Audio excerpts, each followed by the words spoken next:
சாயி சத்சரிதம் அத்தியாயம் 45 காகா சாஹேபின் ஐயமும் ஆனந்த்ராவ் கண்ட காட்சியும்.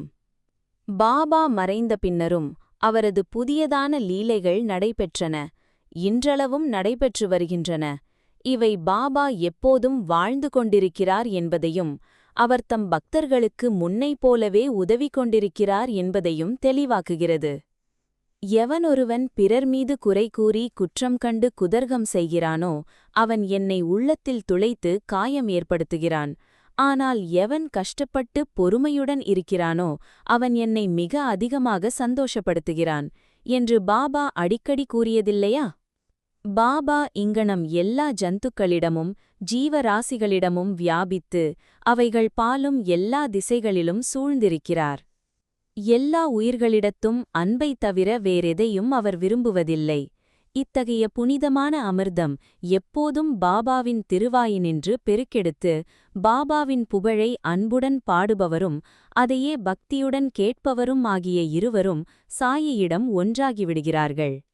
வழிபாடு, தியானம் போன்றவை செய்யப்பட வேண்டுமானால் நமது மனப்பூர்வமாகவும் ஆத்மார்த்தமாகவும் செய்யப்பட வேண்டும். நாமே திட்டமிட்டுக்கொண்டு ஆன்ம உணர்வு பெறும் பாதையில் வழிநடக்க வேண்டும்.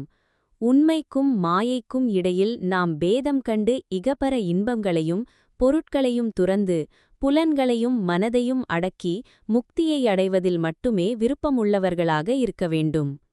மற்றவர்களை சார்ந்திருப்பதற்கு பதிலாக நம்மிடமே நமக்கு பூரண நம்பிக்கை வேண்டும்.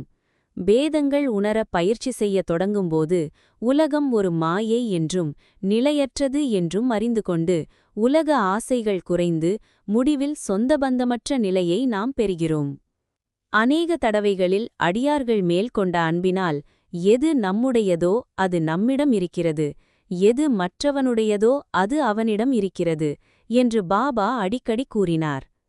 ஸ்ரீ சாயியை பணிய அனைவருக்கும் சாந்தி நிலவட்டும்.